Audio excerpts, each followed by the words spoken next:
그렇죠. 연결이 안 됐습니다. 자, 연결이 안 돼요. 그렇죠. 연결이 안 되기 때문에 중요한 건 연결하는 게 중요해요. 수원에서 배웠던 수열이라는 수원에서의 내용과 그 다음에 극한이라는 수투의 내용이 합쳐진 거예요. 수원을 수투로 번역했다 혹은 수원 내용을 수투로 얘기했다라고 할 수 있겠죠.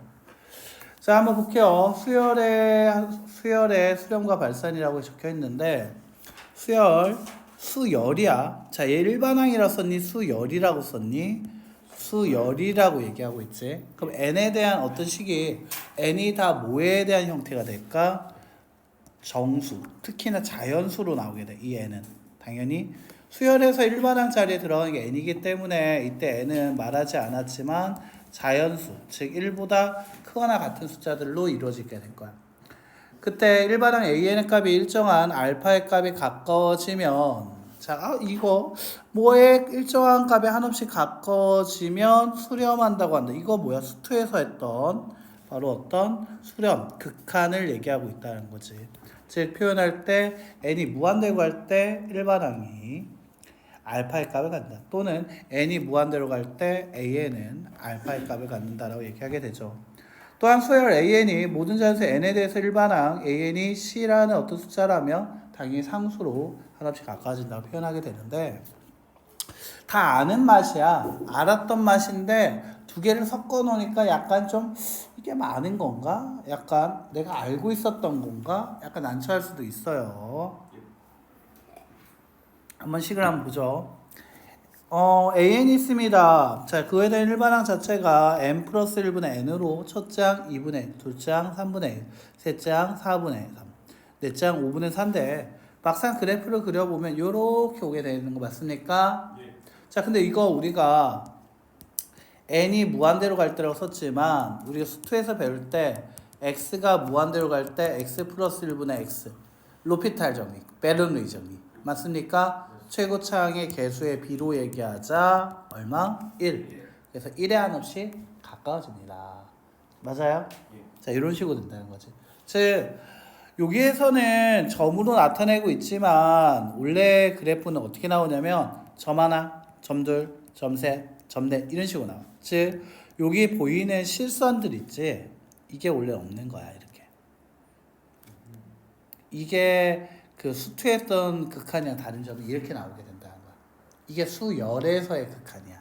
됐나? 네. 하지만 가만 생각해 보니까 이게 점선으로 생각을 해 보니까 점점 어디에 가까워지고 있더라? 1에 가까워지고 있더라. 그래서 우리는 이때 극한을 1이라고 한다는 거지. 자, bn도 한번 볼게요. bn 마이너스 2분의 1, 2분의 1, 마이너스 3분의 1, 4분의 1. 즉 일반항은 n분의 n-1인데 이거 가지고는 그래프가 추정이 되지 않아. 맞아? 얘는 등비고 얘는 등차란 말이야. 맞아? 등차와 등비의 곱이다 해서 몇 급수다 뭐 이런 얘기 할 수 있거든. 근데 몇 급수다라고 얘기하기 전에 몇 급수는 n번째 항을 준다거나 혹은 20번째 항을 준다거나 그때 끝나는 항을 줬거든. 근데 얘 같은 경우에는 무한대로 가기 때문에 그럼 몇 급수 계산보다는 그려보는 거지. 마이너스 1 플러스 2분의 1 마이너스 3분의 1 플러스 4분의 1 마이너스 5분의 1 마치 이걸 점을 연결하게 된 게 0에 한없이 가까워지고 있는 거 맞아? 그래서 얘는 어디에 가까워진다? 0에 한없이 가까워진다라고 할 수 있다라는 거야. 됐나요? 자, 그래서 역시 이것도 수투에서 늘 하던 말 뭐였다? 그래프를 그려라. 맞지? 머릿속에 그래프가 그려진다라면 성공한 거고요. 그리지 못한다면 미적이 좀 많이 힘들 겁니다. 자, 한번 볼게요. 자, 그럼 두 그래프 한없이 가까워진다라는 얘기에서 나왔단 말이죠. 한번 볼게요. AN이 1에 수렴한다는 얘기는 뭐 저렇게도 할 수 있다. BN이 0에 수렴한다는 얘기도 이렇게도 할 수 있다. 자, AN이 알파에 수렴한다라고도 할 수 있고요. 따라서 여기 좀 특이한 거 있죠. 밑줄을 한번 꺼놓고 가세요. 언젠가 한 번 더 모의고사 풀 때 쓰게 될 녀석 바로 얘입니다. n이 무한대로 갈 때 an이라는 게 만약 알파라는 값을 가지면 일반항에서 n항 말고 n-1항까지 간다거나 n항을 지나서 n 플러스 1번째 항까지 간다거나 또는 2n번째 항까지 간다라고 했을 때도 그 극한은 얼마가 돼야 한다? 알파가 그치 돼야 한다라고 얘기했어야죠. 맞나요? 자, 그러면 얘가 그 수렴하지 않을 때는 우리는 뭐라고 부른다 했죠? 발산이라고 했죠. 수태에서 했던 얘기 다시 한번 하게 되겠죠.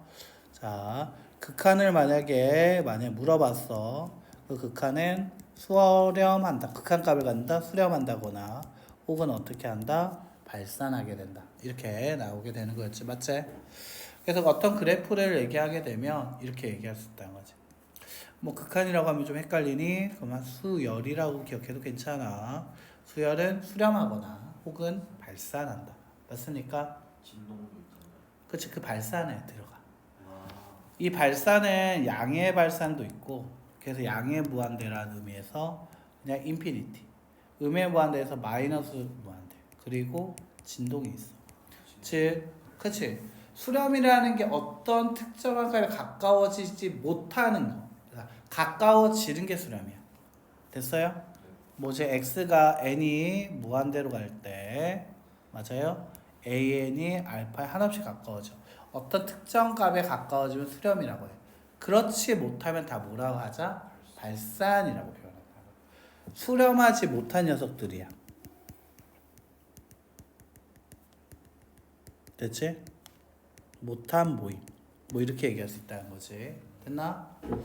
그래서 얘 같은 경우는 벤 다이어그램 뭐 이거 이용하게 되면 어떤 수열은 두 가지로 나올 수 있다는 거지. 자, 수열 같은 경우 한번 얘기해 보자라는 거야. 이게 이렇게. 자, 여기 수열이라는 그래프가 있으면 벤 다이어그램 그리면 그 안에는 뭐가 있냐면 바로 수렴하는 녀석이 있고 그렇지 못한 녀석들은 다 발산이라고 표현하는 거야. 수렴하지 못하면 다 발산이야. 됐나요? 수열이라는 벤 다이어그램 안에는 수렴이 있고 그렇지 못한 것은 다 뭐가 돼야 한다? 발산이다 라고 한다는 거지. 자, 발산은 크게 세 가지가 나온다. 양의 발산과 음의 발산. 그리고 그치, 수렴하지도 않는데 이게 핵심이야. 수렴하지 않는다? 그건 발산이야. 이게 발산이라는 뜻이지. 근데 양의 무한대라고 얘기할 수도 없고 그런다고 음의 무한대로 얘기할 수도 없는 경우가 또 있어. 그걸 우리가 진동이라고 얘기한다는 거지. 제가 한번 볼게요. AN이 1, 4, 9, 16, 즉 n의 제곱이라는 거라고 했습니다. 자, 이 무한대로 보내면 결국 어떻게 될 거다? 한없이 커지니까 양의 무한대가 될 거라는 거지. BM 보면 2, 마이너스 1, 마이너스 3, 마이너스 7로 값이 점점 작아지고 있다는 걸 확인할 수 있어. 즉 마이너스 3x 플러스 5라는 게 일반 항이었는데 점점 내려가고 있는 거 맞아? 네. 그래서 얘는 음의 무한대가 된다는 거지. 하지만 양의 발산이라고 얘기를 하자니 2, 4가 있지만 마이너스가 있는 녀석도 있었단 말이야. 막상 그래프를 그려보니까 아까랑 좀 달라. 1일 때 마이너스 2고 2일 때 4, 3일 때 마이너스 8, 4일 때 16. 값이 어떻게 하고 있지? 점점 커지고 있죠. 근데 양수 음수가 오가는 게 점점 커지고 있지. 특정 값을 얘기할 수 있을까? 없어. 그래서 얘를 우리는 진동이라고 표현한다는 거지. 그래서 이와 같이 수렴과 발산으로 나눠지게 된다는 거야. 지금은 수열에 대한 극한이기 때문에 그냥 묶어서 수열이라는 것은 수렴 아니면 발산한다. 이렇게 정리를 해주면 좋을 것 같네. 자, 여기까지 이해가 됐습니까? 예. 자, 그럼 필수예제 1번 문제 한번 보죠. 다음 장입니다. 넘겨주시고요. 그 문제 한번 볼게요.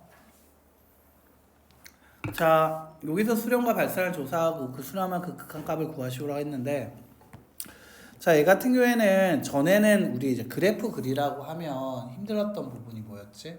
뭐 얘가 반비례 그래프에서 1과 3, 4을 임신한다. 맞지? 근데 얘 같은 경우에는 n이라는 것이 양의 자연수니까 점이 요렇게 찍힐 테니까 점점 0에 가까워지고 있는 거 맞아요? 네. 그거를 나타내기 여기 있는 거네요. 자, 그래서 얘 같은 경우는 뭐가 된다? 0이라는 수렴값을 갖는다. 맞습니까? 네. 여기까지 이해됐니? 네. 자, 그런데 전에는 그래프를 그렸다면 이 수열은 뭐라고 했냐면 그 안에서 점들로만 이루어져 있다 했거든. 은찬아 들어와서 풀어. 네.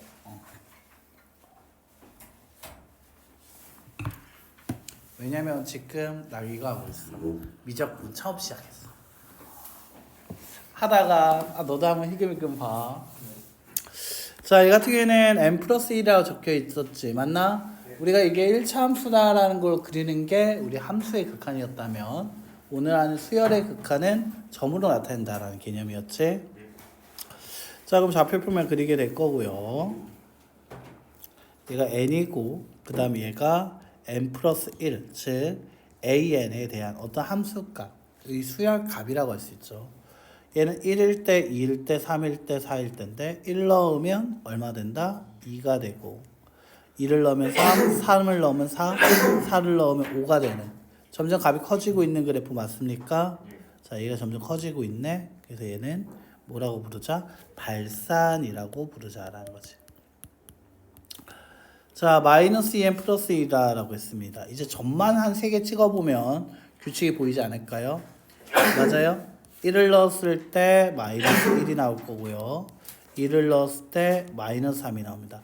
어떤 느낌입니까? 자꾸 내려가고 있죠. 그렇지. 음의 무한대, 음의 발산을 하게 된다는 거지. 자, 4번 볼게요. 코사인 n파이라고 얘기했습니다. 자, 그럼 얘 같은 경우 한번 그래프 한번 그려보죠. 자, 얘 같은 경우는 얘가 코사인 n파이라고 얘기했고, 얘 같은 경우에는 n이라고 얘기하는 거야. 좌표표면에서. 그래서 얘가 1, 2, 3, 4일 때 이런 식으로 쓰게 된다는 거야. 알겠지? 그럼 만약에 1을 넣었다, n자리에 1을 넣었다라고 하면 코사인 파이죠. 코사인 파이는 얼마입니까?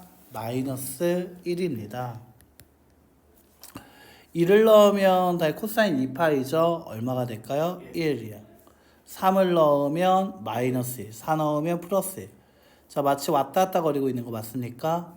우리 이거를 그치, 진동, 즉 진동이라고 얘기할 수 있는데 얘를 가로를 쳐줘. 어디에 속하니까? 발산에 속하니까. 그래서 발산 가로 열고 진동이 된다라고 할 수 있지. 어때? 생각보다 그렇게 어렵지는 않죠? 네. 그래서 그래프만 잘 그리면 쉬워요.